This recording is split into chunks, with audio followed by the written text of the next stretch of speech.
fitter, shorter-haired Cordy Walker. Where's this video from? Who did this video? Do you know? This is one from our friend Claude Harmon. This is a swing that I think this is the very first swing that Tiger took when he came to Butch for help. So the story goes with Claude that Tiger came in for help, and this is it. This is the first one. So Butch didn't have anything to say, watched him hit a few shots in this driver. There's something interesting about this driver, though, that I think is worth talking about. So this one has been shared amongst golf instructors all over the internet. And a lot of people say, wow, that was an amazing swing. Why doesn't Tiger just do that? Like, you're looking at the top of the swing-ish here, and you can see how he's moved his head closer to his right foot than his left for sure. Had some more sway off the ball, a lot less tilted towards the ground than he is even right now. And coaches are like loving this thing. So I'm always like silently sitting there, because Claude told me the story of what he mentions early on in the story is that Tiger said, I hit it so far, but I have no idea where it's going. But then you've got an army of people who don't understand or haven't seen the result. They just know it's Tiger Woods, and they know he's beating everybody at this point in his career, saying, just do that. But Tiger started like most players do, with a problem. So that's why he went for that help. So I think that's a fun swing to look at just to get started, especially since the whole show here is going to be about Tiger Woods and the evolution of his game. So I'm excited to hear a few things that the Matt has to say too. We're going to turn to our resident Tiger Woods instruction historian, Matthew Rudy, for this documentary series that we're producing on Tiger Woods' golf swing. I grew this long beard all in the course of trying to document what Tiger Woods has done with his golf swing. It's You've been doing it a long time, man. It's good to have you here talking Tiger too. Well, it's been interesting. I've been lucky to have. I don't know if it's a front row seat, but somewhere near the front.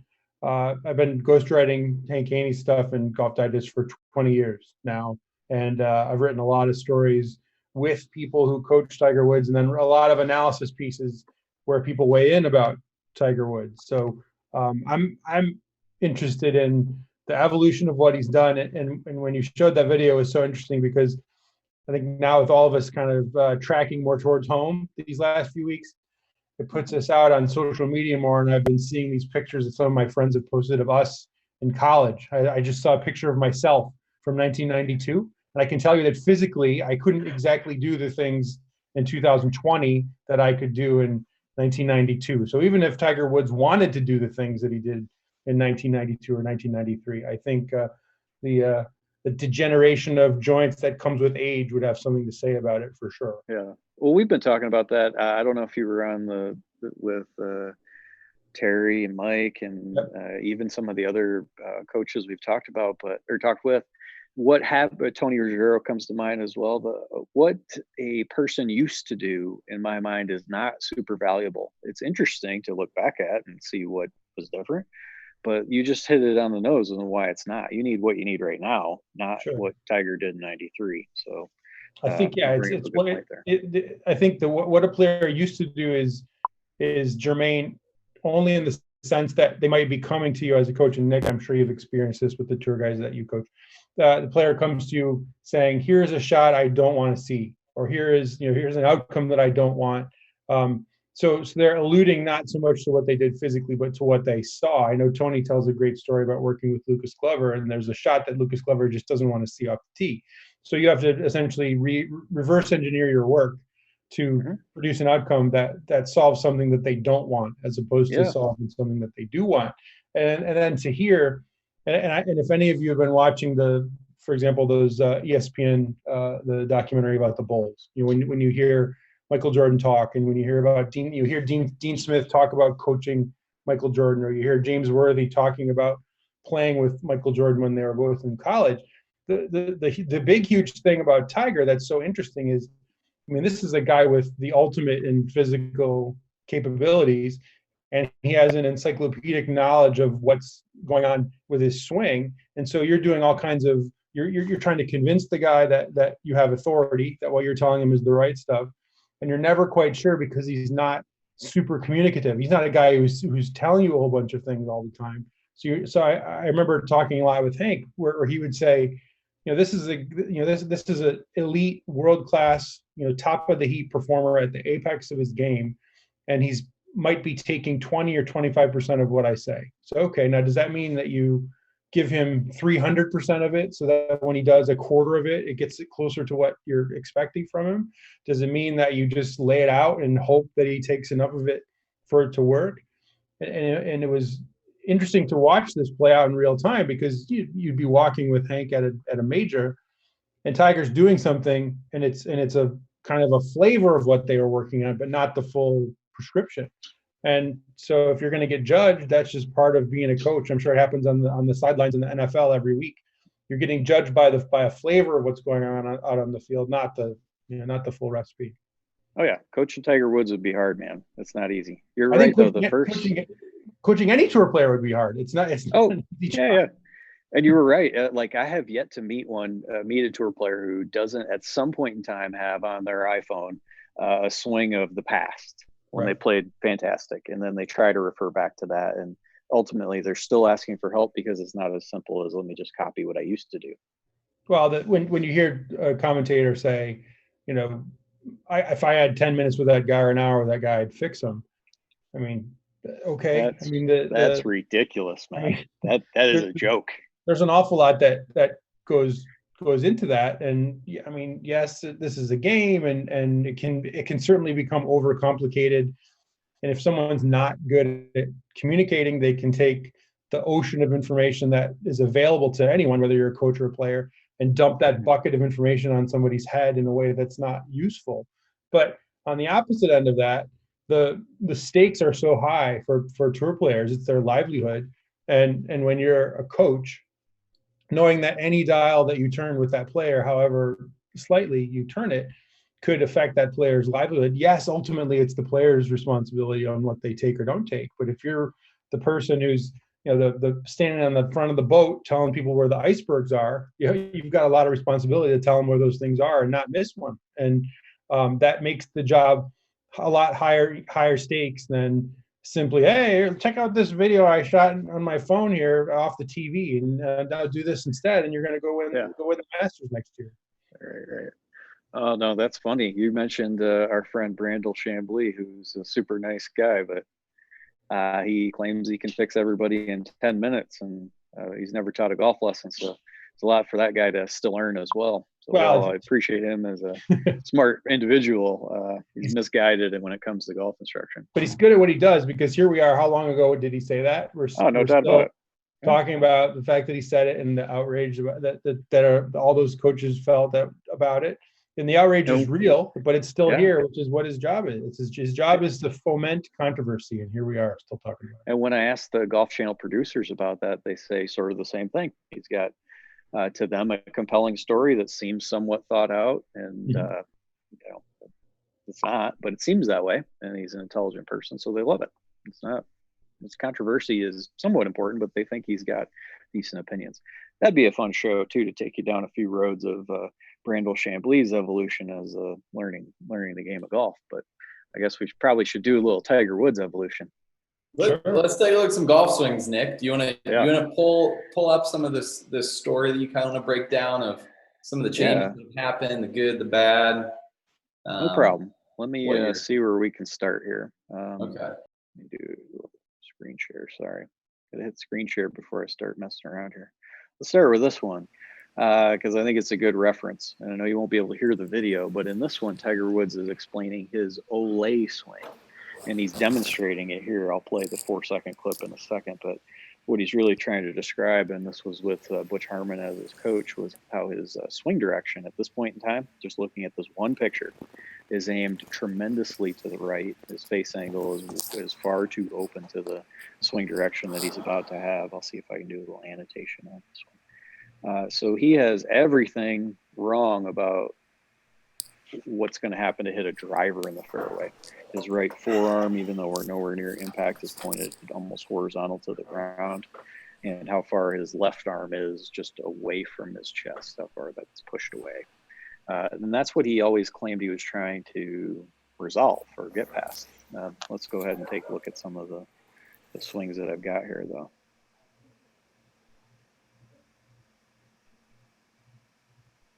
the joys. Matt, while he does this, can you just quickly run through the different instructors that the Tigers had over the years before Nick kind of goes into this? What are the different names? Oh, I think you're muted, Matt. There we go. There you go. So if you start with the professional sequence, he worked with Butch Harmon right at the end of his amateur career, and when he turned pro, he moved on to Hank Haney after that. And then after Hank Haney, there was Sean Foley. And then after Sean Foley was Chris Como. And now Tiger is technically a free agent. He gets he has a good friend, Rob McNamara, who's a good player who kind of operates as his eyes. And then I'm sure that he's got a lot of smart people around him and a lot of smart friends in the coaching business. I'm sure he gets some help from some of those people from time to time. And Hank always said too that Tiger probably knows more stuff in general than anybody out there. And I think that the knowledge is a good thing, and then being able to put the knowledge in perspective, have the right template for it, have it curated the right way. That's a difficult job, understanding, which pill out of the drawer to take and which one to leave in the bottle. And there's some players that do that and we never hear from them again. So to be able to solve that problem and to come back to where he is now with the body he has is a pretty impressive development, I think. I was one of those people that was, if you'd asked me to bet, would we see Tiger Woods winning a major again with all that going on with his body and some of those short game shots that we saw him hit? I would have bet no. But he not only did it physically, but he was able to curate the pieces of his swing and the pieces of his game going back 20 years and find the ones that got him back to where he was before. At least the guy in his 40s version of where he was before. Yeah, he still hits it really far. He's maybe the best iron player still in his career. It's his driver hitting the fairway has been a challenge, but that opens up Augusta National every year because there is no rough.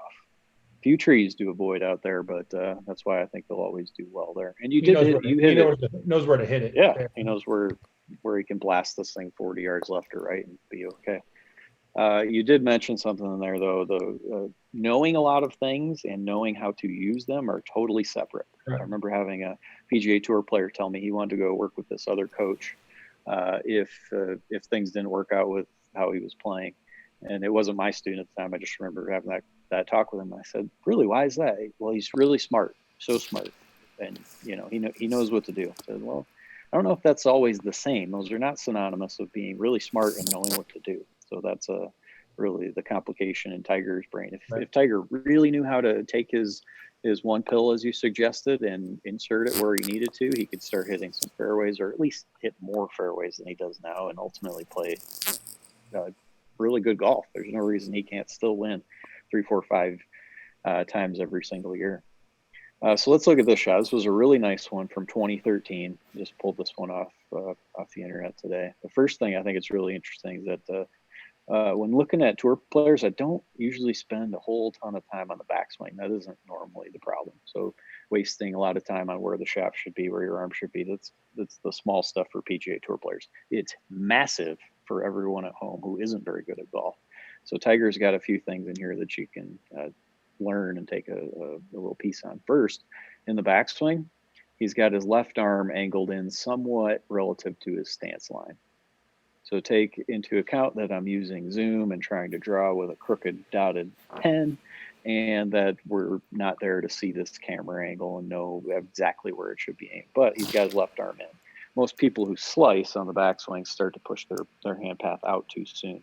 Tour players can get away with that because most of them are trying not to draw so much. So when you watch Dustin Johnson in his backswing, who's trying to hit pull fades into the fairway, lift his arms up a ton in the backswing and take the butt end of the club and almost move it away from him to start the backswing. He has no problem with that because it's not relevant really to his game. The average guy who might go do that, though, is going to have a real tough time. Let's see what I can do with this annotates being a problem here.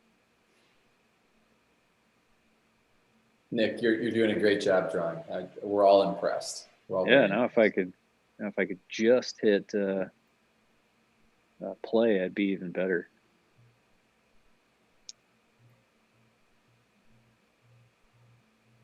Mouse. No. Okay, there we go. I'm going to be careful with the drawing here. Top of the backswing, pretty nice. I am going to try to draw one line because now I realize what I'm doing here. So let's just trace in theory, the top of his hat at this point in time.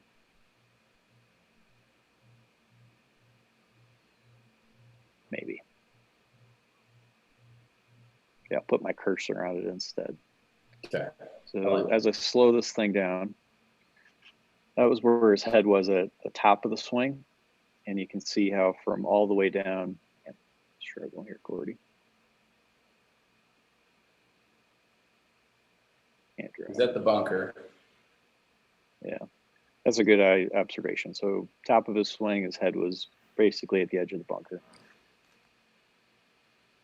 See how it lowers and lowers and lowers. And he takes a lot of heat from that. And I don't feel like it's really necessary, but here we are, his left arm isn't even parallel to the ground, and the difference between the bunker and his head, how low that's gotten. With his driver, he can tend to bend himself forward even more than that.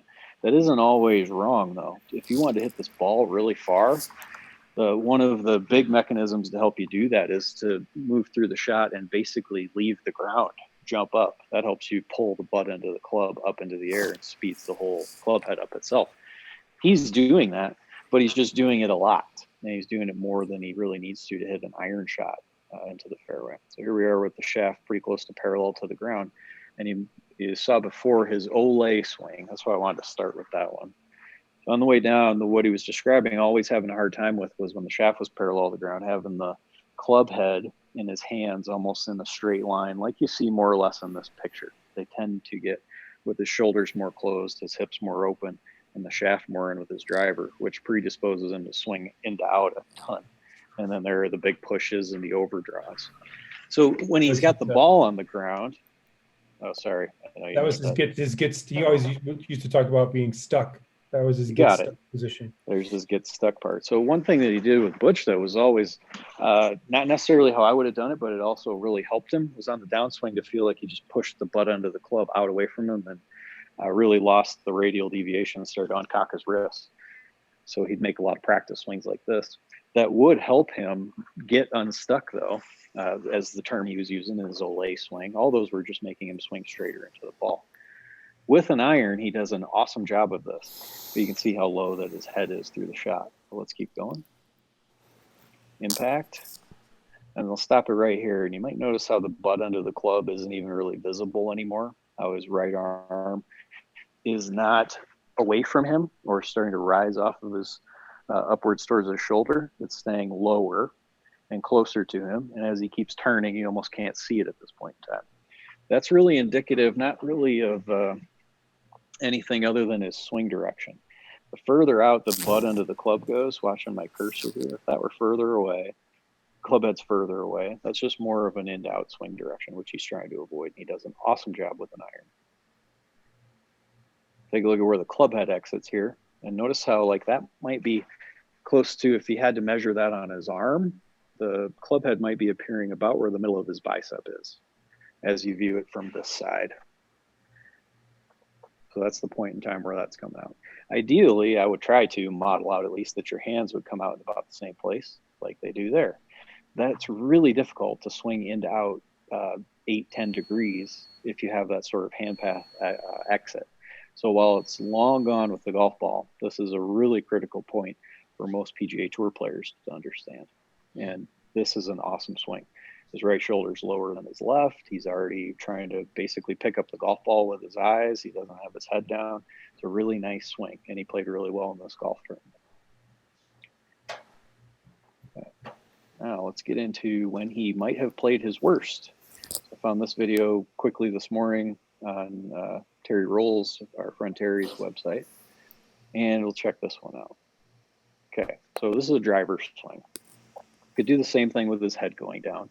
I don't think that's really necessary, and I wouldn't encourage him not to do that or discourage it, or just tell him that isn't what you really need to do. One way to help minimize that would be I would put a shaft right up on right on his cap here to dress. And then on the way through, I would put one through so that after he hit the ball, I'd hold up an obstacle on this side so that he had to continue to abduct his left arm or pull it across his chest like this and keep the shaft down. And you'll see why that becomes such an important part for him on the way down. So I'll stop it here when the shaft's parallel to the ground. You notice how that is eerily similar to that Olay swing that he was talking about? His shoulders are too closed, his hips are too open. If I wanted to swing the most to the in to out, that's how I would do it. I'd keep my shoulders closed as much as I could, but continue to just keep opening my hips. And the shaft can just stay further and further in. It's the start of going way into out. Now, if you had a really in to out swing direction with this driver, you would recognize the difference in where this club comes out. So I think this goes into a slow-mo view here in just a second.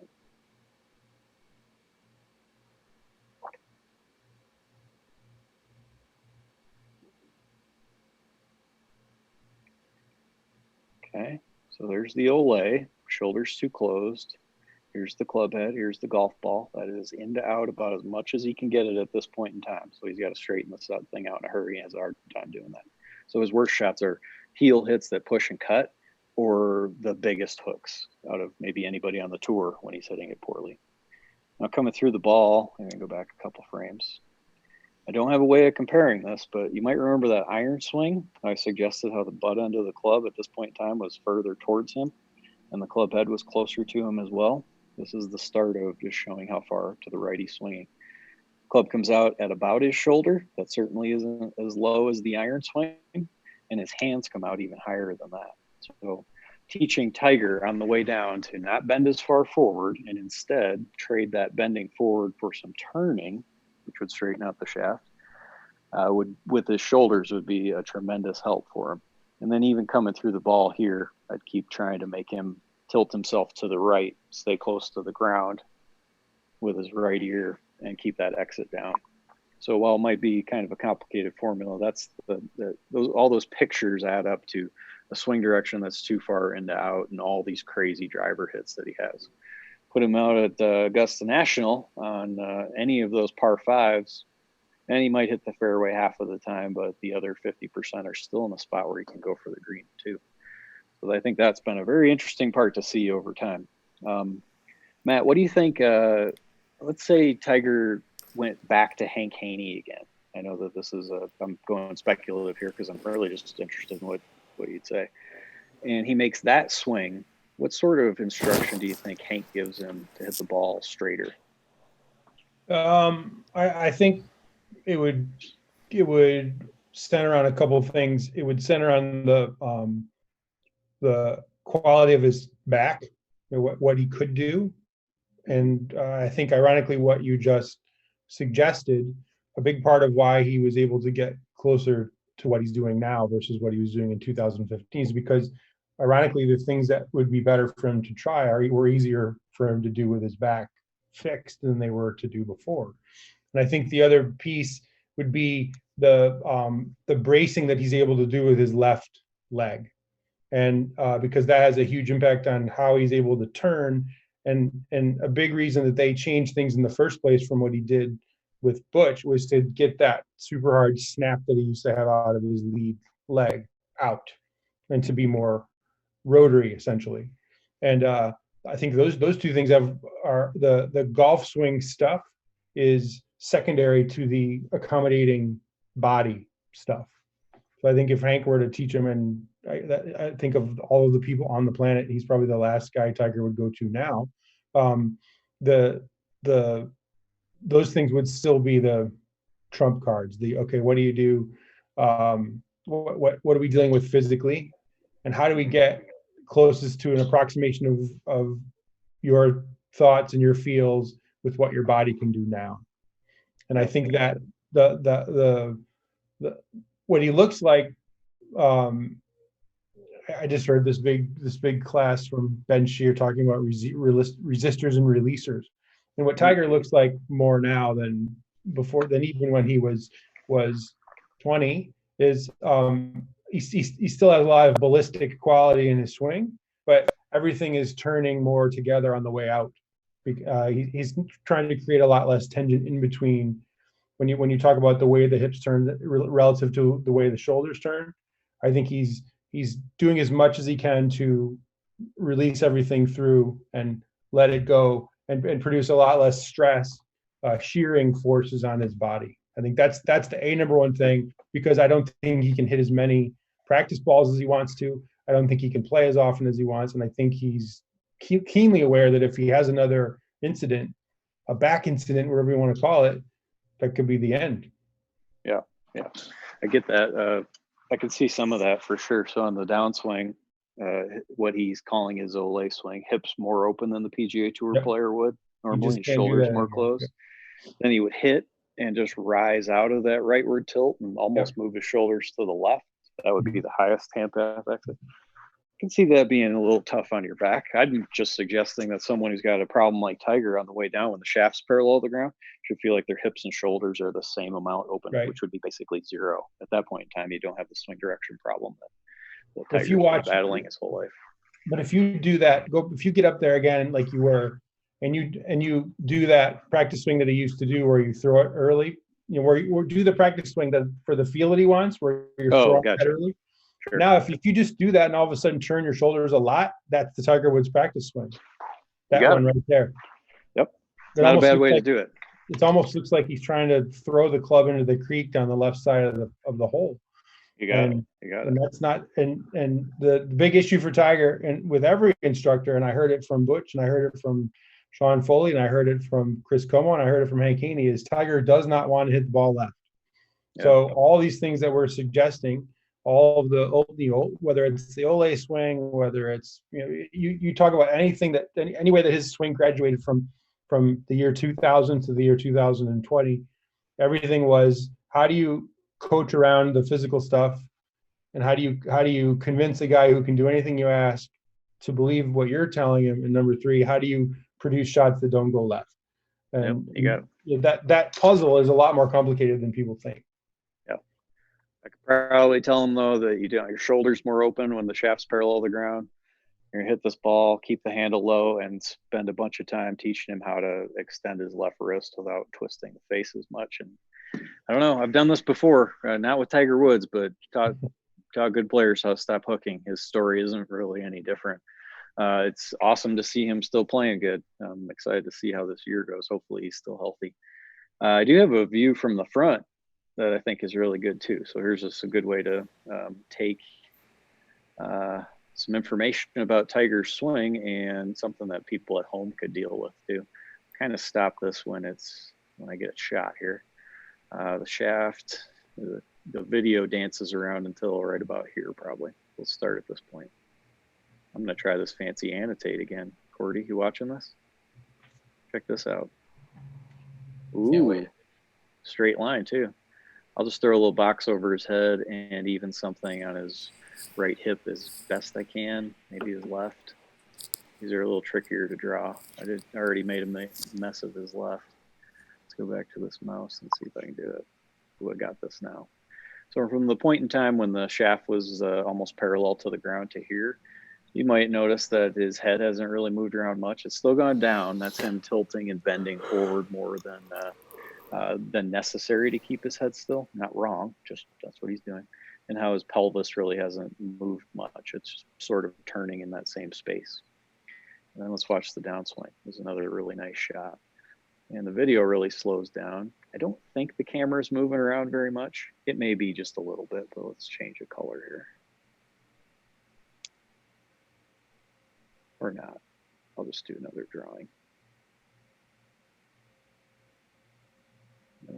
No such luck.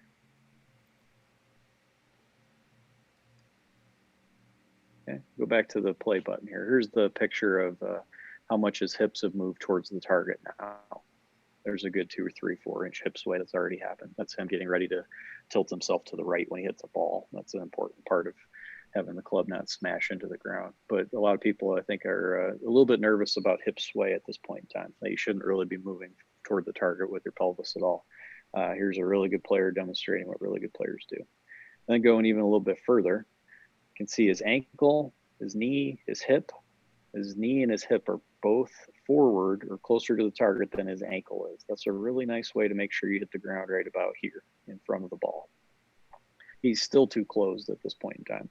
It has a little problem still with that abduction part that I'm vaguely describing, but he needs a ton more of that. Hits the shot with the shaft forward. A lot of people talk about how he needs to have less forward shaft lean. These are fine. That's like because it's obvious and easy to see. That doesn't mean that we need to worry about it as much. But check out where his pelvis is and both of his legs relative to where they were at the top of the swing. Now I can tell that the camera's moved some because his head really remains about in the same spot it did from the address to the top down here. Doesn't move around this much. So while the camera slid a little bit, showing that he's got more sway toward the target than he actually does in this video, there's quite a bit, and it would be tough for someone to argue that his weight's on his back foot here. Keep it forward. That's what the best players do. On the way through, I think this is a good picture when his right humerus is almost 45 degrees. The shaft is hard to see in here, but you might notice that it's sitting about on this angle. So almost in line with his right arm still. So he hasn't really bent his wrists a lot. He's not recocking the shaft really quick. Really nice way to play. And then the same story with how much his hips have still continued to move towards the target. So for someone at home who's just learning how to move themselves around or wants some idea of how to do it, copying where Tiger puts his pelvis, where his head is, how straight he keeps his arms at this point in time, and how he's not really bending his wrists very much after he hits the shot would be a nice way to start. Young Cordy Walker. I think another piece too that Tiger's embracing is as any player gets older, I think it's you can accept your the way you see yourself. You don't have to be a dominant physical player anymore. And I think when you watch what he did at Augusta, like you said, he hits it plenty far. It's not like he's a short hitter, but he embraced the fact that he could hit what he calls his little squeeze fade with a 3-wood off the tee, and it was long enough, and accept the fact that Brooks Koepka hit it plenty far by him. Yep. And Tiger is nothing if not a shot maker. His whole life he's been a magician creating shots.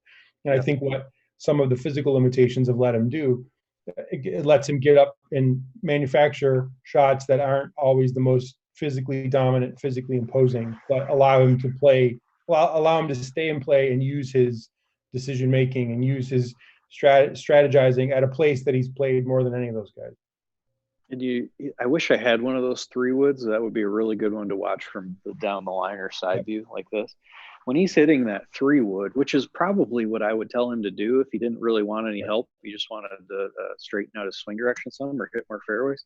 To hit that 3-wood that goes low and cuts, he's always got the handle down lower. He is abducting his left arm more across his chest like this and pulling it away from him. That's what keeps the shaft down, as opposed to turning yourself very little, tilting and throwing the shaft out away from you. But when you put a ball on the ground, that's why he's so much better than he is with the ball sitting on the tee. He has to lets him feel releasing his whole body at the same, more as opposed to trying to either create a number on a track, create a flatter face angle with a driver to produce better ballistic numbers, or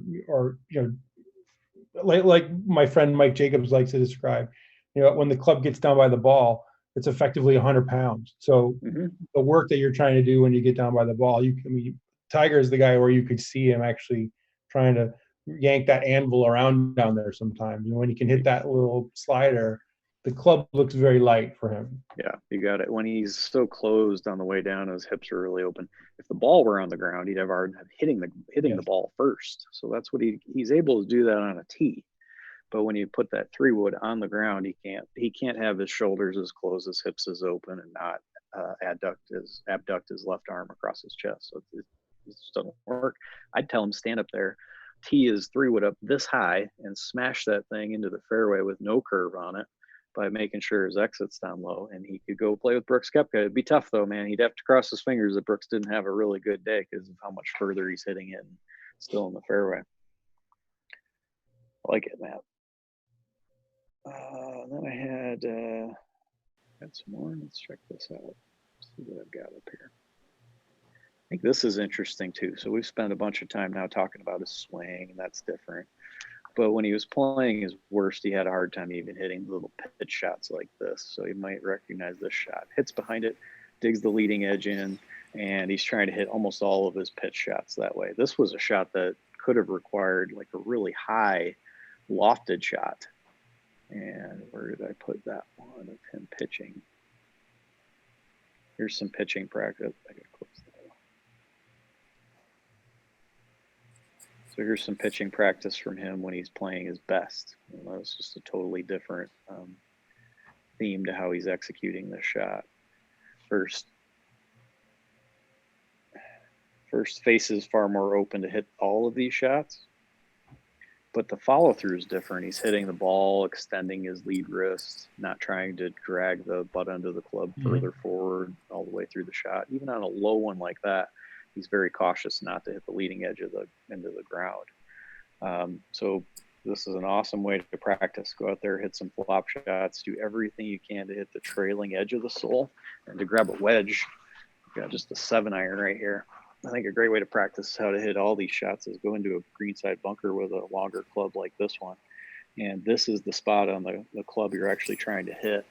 Tiger, when he hits that worst shot, is hitting that leading edge and digging the leading edge right into the ground. Boom. And then it acts like a knife and just doesn't travel any further. Opening the face to expose the trailing edge more is really helpful, but trying to ultimately hit a shot where you're just brushing that trailing edge into the ground, and that's the part that hits the turf versus the leading edge, is a good way to separate yourself from the average hacker that might be playing in your group this weekend. One of the real visual ways I've heard a coach describe that, Chuck Cook has a great way to describe it. He says when you hit those shots like that, works in the bunker too. One of the things you want to feel is after you come through the ball that you can stick the butt of the club in your lead pocket. And the only way to do that is if you get the head moving and the bounce operating through impact. That's a good one. So Chuck's just describing it. I kind of like it. Here's what he's saying: hit the shot and then keep the butt end of the club in whether your pocket. You're hitting a low shot or even if you hit a high speed like a bunker shot, the club's going to flip over and you can stick the shaft right down in your lead pocket. But if you do that handle drag thing, the butt of the club is pointing out in front of you. It never is going to go in your pocket. Yeah, trying to hit a bunker shot with your wrist flexed like this, as opposed to slowly and sometimes very hastily extending your wrist. That's the difference between your fairway shot and your bunker shot. So I like that. Mike Weir had told me a few times when he got in a bunker, the only thing he was really thinking about, because he had most of the technique down without having to bother anymore, so he felt like he'd hit it and he had the butt end of the club just riding up his belt. Yep. As far as he that's could. That's the same feel exactly. Chuck's talking about. But you got to do it both of those back and left-handed. Yeah, right. So both of those are, if you wanted a pitching tip or a bunker tip from today, while we're talking about Tiger hitting more fairways, that's my best advice I can give you. Start using the trailing edge more. Don't ever dig the leading edge in. That's what the fairways are for. And then that follow through, like Chuck had explained, it extend your wrist and keep the follow through very close to you. That's different advice than how I tell people to hit a full shot, but it's not the same shot either. Matt, do you have so you've had all of those teachers talking with you about Tiger. Is there a story that you remember beyond the one of Hank, how Tiger just didn't necessarily take all that information in? Is there anything like Chris or Sean had suggested that was interesting and people might want to know about? Well, I think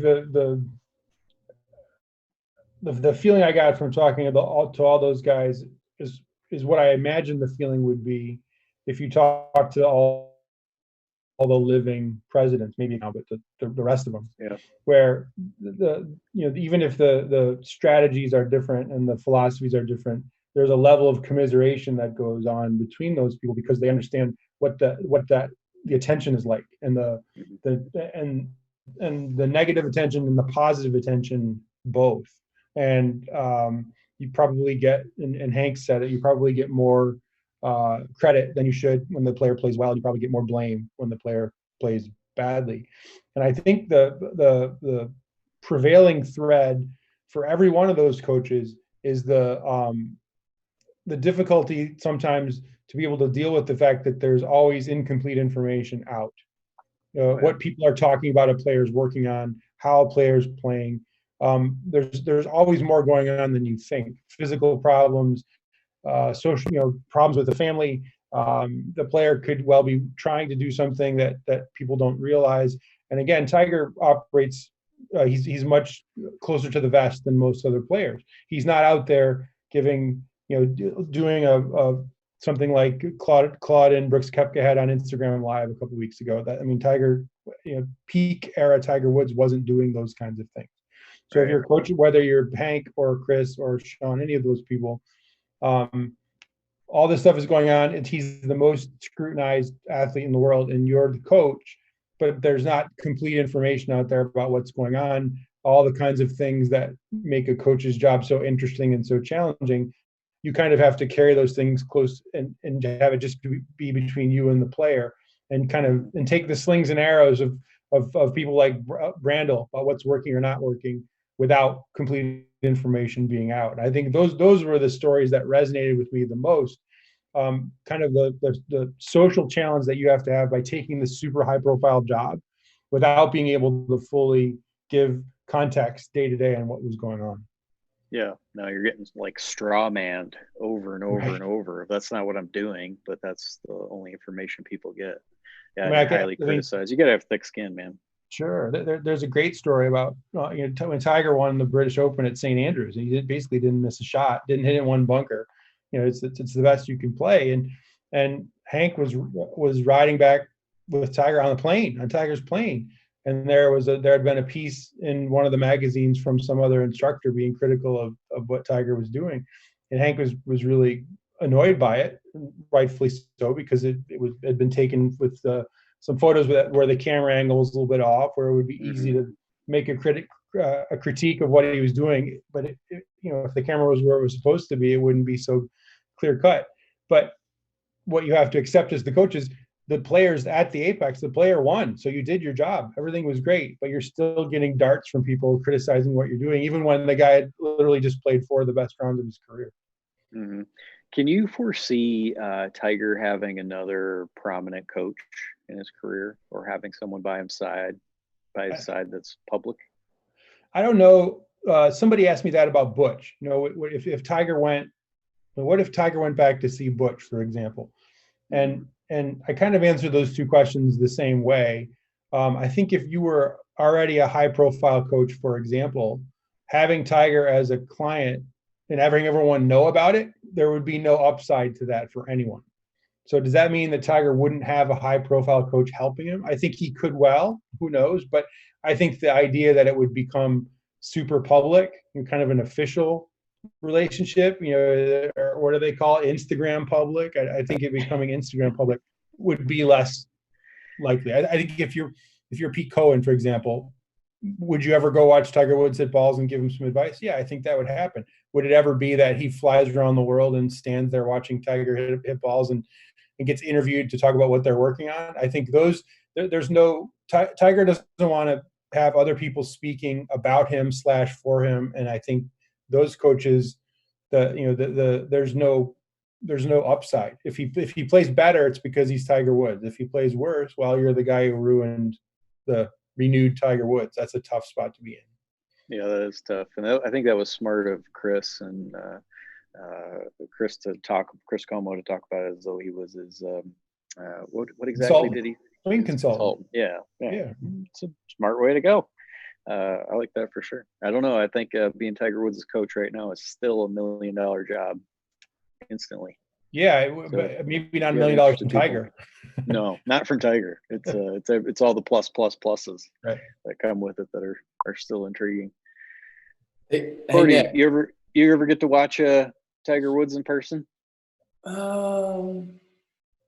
Yeah. No, I actually have a few times. Yeah. I have. I've seen him. The last time I saw him, I think, was 2016. Oh no, sorry, that was a couple years ago. I saw him at the PGA Championship. I just couldn't find that swing on here. He played really nice, hit the ball really well when he was practicing. And then at Bay Hill, his very first tournament back, I was on the range that day watching him. Man, I've seen Tiger on the range when he was playing really well. This was the first tournament back at Bay Hill in 2016, maybe.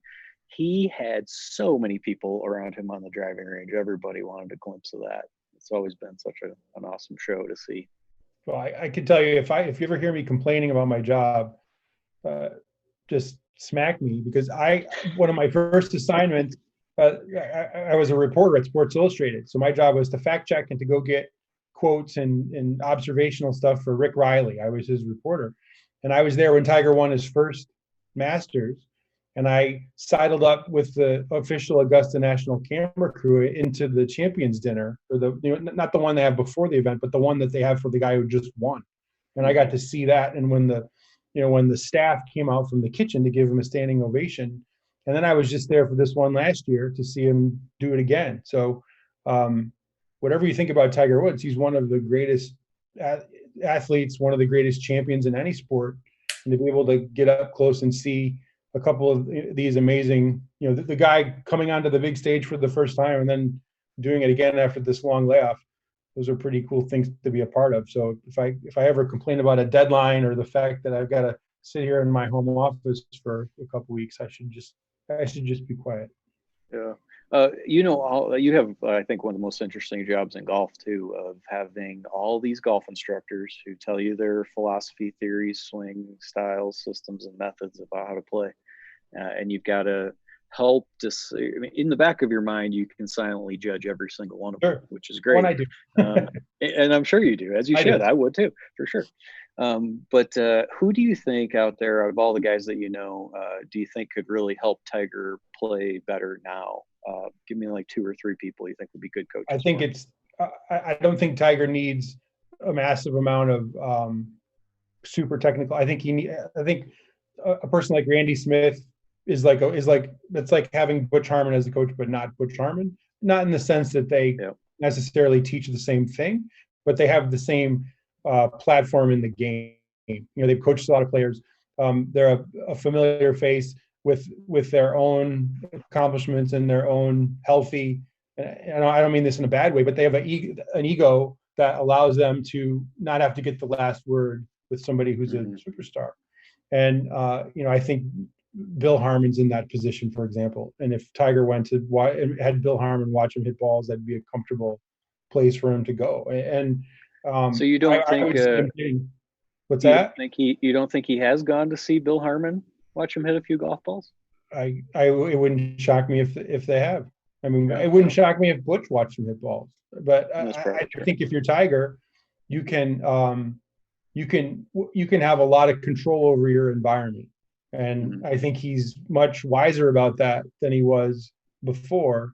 And he handles, I think he goes to Florida. Mike Adams teaches right there. And I think he's had Mike Adams watch him hit balls. And I think if you're Tiger and I think you're someone who's always trying to get better and you're always looking for information. I think that's wise. There are players that are changing coaches now based on what they see on Instagram. I guess that makes Tiger old school because he actually sees those people live before he adopts some of that information. But to answer your question, do I think would he go somewhere to get some groundbreaking information, like go see Mike Jacobs in Long Island and get lots of in-depth Jacobs 3D stuff on his swing? I think that stuff would be interesting to him, but I feel like he thinks the championship window in LeBron James terms is narrowing, and he doesn't have time for a full retrofit. I wonder if that's what he believes would happen too. Like, I'm of the mindset that you'd walk up to Tiger. This is Tiger Woods, how I would approach this guy too. If he said, "Hey," and he never will, if he said, "Hey, I need some help." Okay, where don't you want to hit it? Or I know your game. You can't hit a fairway. Is that what you're after? And then you would use to throw around the term that's so overused in golf. You'd teach the person in front of you the minimal amount of change to get the most result, make him start hitting the ball into the fairway. Shouldn't take all that long, or I wouldn't be dismantling his swing. Do you feel like he probably believes that if he went to a new teacher, more than likely they're going to just rip it apart or start changing his backswing? Or well, I think there are 2 elements to that, and I think the one element is, and Hank put it this really well. He said everybody always wonders if Tiger could come out and just stayed with Butch Harmon for his whole career and just did the Tiger Woods / Butch Harmon swing, whatever you want to call that, and never changed it. Would he have won 40 majors? Would he set the bar so high nobody would ever catch him? The easy answer would be sure. That's what would have happened, because he wouldn't have lost time during the changeovers. But the point that misses, and it's a huge point, that is that by definition, Tiger is a searcher. He's somebody who always wants to improve. He wants to change things, and that aspect of his personality is part of what makes him so obsessive about hitting balls and being good and and competing. And if you took away that searching and you took away that part of his personality, we probably don't have Tiger Woods in the first place. So you have to accept some of the detours with that. I mean, that's part of the package. And then the other thing that makes me think about that is spending time around those guys during the Nike days when Tiger was testing equipment. And he's so sensitive about what's in his hands that the scientists would say there's no difference between these two pieces of equipment, but Tiger could ascertain some real or imagined difference in that equipment that mattered to him. And when you're talking about somebody with that level of sensitivity, what they're asking you as a coach, I think, is on an entirely different platter than what most players are asking of a coach. So could he have a very superficial, occasional relationship with the coach? Maybe this Tiger Woods in his 40s, lion in winter kind of guy could, but for a lot of years, saying that would be possible would make those guys that coached him through that time laugh, because I don't think there is such a thing as for them as that kind of superficial interaction with the information. It seems like what he's getting now is just what he needs: a trusted person who can operate as a set of eyes and confirm or disconfirm, whatever word you want to use, that what he's seeing and feeling is real. And he's kind of going back to the storehouse when Rob says to him, this is what I see you doing, or you were doing this last week or 2 weeks ago when you were really playing well. It's connecting with him, and he goes, okay, that's something I can do. But he doesn't have time. He doesn't have time to hit balls. He doesn't have time to hit a million short game shots. He can't do those things. His kids are around my kids' age. I know how demanding that can be in a good way, and he wants to spend that time with his kids too. So I think the window of opportunity for him to do dramatic things to his game is shrinking. What he needs to be able to do is enter the Frank Tanana phase of his career, to pick up an obscure pitching reference, and go from throwing 100 to throwing 89, but throwing the right pitch at the right time. Yeah, you got it. Hopefully that's at Augusta. I think he might have one or two more in him for sure. I think he could win an Open Championship. I mean, I think one of my favorite things I heard from a coach at the Masters last year was from Mark Blackburn. We were talking about how players deal with, because the schedule got all jumbled up from the weather. And he said that the key thing, that the players that would thrive under those scenarios are the ones where when the weather changes, when all of a sudden they have to get up at a different time, when that all gets messed up, they could deal with that without getting perturbed. The players that need very specific amounts of sleep, and they have this process, and if the process gets upturned and they can't play, those players don't deal with that kind of adversity very well. And what Tiger deals with better than anybody is changing conditions, the wind's blowing hard. I mean, you remember that the U.S. Open he won at Bethpage. I mean, it was a death march at that place. It was wet, and the course was played 9,000 yards long, and they had rain delays, and he looked like a machine. He came out of every one of those rain delays, and it didn't bother him. The conditions changing didn't bother him. And when you hear guys griping about, well, it's not fair because it's windy in the afternoon, if they get a weird weather week at an Open Championship, and it requires you to hit shots, and it requires you to do something different with the ball, and it takes away, and it's a venue where it takes away some of the punishment from not being able to hit driver all the time, he could certainly win one of those. Yeah, that's the thing I think would have to happen. I appreciate your viewpoint, and I really like Mark Blackburn. He's not winning a U.S. Open in my book, because he's got to hit the fairways, and right now he can't do that. Well, that's why I said an Open Championship. Yeah. Oh, Open Championship. Yeah, sorry. No, Open Championship, sure. And I might even give him a shot at the PGA. A British Open. He could win a British Open. He could win the Open Championship. You're right. He knows how to play those golf courses and those little like stinger knockdown shots. Plenty of abduction on those. Those are some of his best swings if you want to find good ones online of him hitting far and straight. They're like punch knockdown shots. Here's another thing too that's hit them all like that. Here's another interesting thing to think about. They're going to have the Masters here in the late fall, early winter, whatever you want to call it. Yeah. And do you look at it then as saying, well, Tiger Woods has such a home field advantage at this place he loves. He's played there so many times. He knows where to hit the shots. He knows where not to hit the shots. That's a huge advantage. Now, does he lose that advantage because they're going to play this golf course under different conditions in the fall? It's going to be colder. We don't know, but we're guessing the weather is going to be different. The course, they have better control over that place than anywhere else on the planet, but it will be slightly different than it would be in April. Does he lose an advantage because the course becomes less familiar, or does he gain an advantage because he will be thrown into less disarray? And the schedule's all mixed up, and nobody really knows how this year's going to go. Is he going to thrive because there'll be more variables? That's an interesting combination of factors to consider. I might put it as most of them are very much a variable for sure. The time of the year and how cold it'll be, I guess. But the one major variable that I see Tiger overcoming, and that he's so much better at everyone else at, is when the rough is this long. Mm-hmm. He doesn't have to hit his driver in the fairway at Augusta. So unless they decide that they're going to raise the rough, even just a little bit might matter. But if they keep it the same length, I have no problem, just like I did last year. I had no problem saying I thought Tiger Woods would win the Masters before he teed off. I'd bet the same thing again. I think the only difference, I agree with what you said. The one formidable thing is that there are a lot of players. Brooks Koepka is not afraid of Tiger Woods. That's a big deal. Yeah, and Tiger had 15 years of major championship heyday when just that fact was a huge advantage. I remember standing next to the first tee when he was paired with Retief Goosen, and Tiger gets up there and is zero concerned whether he finishes second or 100th. Mm-hmm. All he's thinking about is winning another one, and he hits a 340-yard laser down the middle.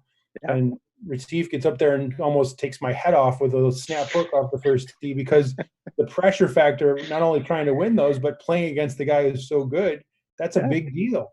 It's a huge deal. And Tiger and there is a set of players at the top of the game that do not think that way about Tiger Woods right now. Yeah. Brooks Koepka is thinking, if I play the way I can, he can't catch me anyway. And that's what an alpha champion should be thinking. And I love those guys. Like Brooks Koepka is changing the game. He's viewing the world like it's not fragile. He's an athlete. He doesn't care what he did on Saturday morning. If he lifted some heavy weights that day, it doesn't matter to him. I think to be real transparent on why I feel so strongly about Tiger at Augusta, it's because I think he's still, if not the best player at hitting the ball off the ground, he's in the top 2 or 3. So being able to have that opportunity without much rough is why I give him the edge. It's very little about the psychological piece, and it is so hard to win all these tournaments. But I think the Masters is a relatively weak field for a major, and there's no rough, and for him that's just such a big advantage. He has a lot of positive memories about the place. He has a lot of inside local knowledge, so to speak, and when you look at, for example, Rory McIlroy, who is the best driver of the ball on the planet, the delta in driving between Rory and someone like Tiger shrinks at a place like Augusta National. When Rory can go play at a U.S. Open venue and drive it straight, that's such a massive, massive advantage. And it's over not just Tiger, over everybody, and except for maybe Brooks.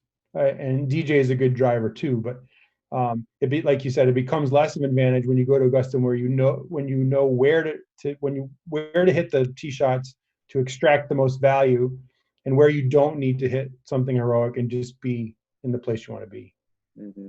That's awesome, Matt. I like talking golf with you. We don't do it enough. Most of our conversations are joking around and having some fun, but we don't talk about golf enough. I like hearing all your strategy points. And then to put a bow on your point, Brooks Koepka, even though Tiger won last year, Brooks Koepka was a pitching wedge onto the green. Sure.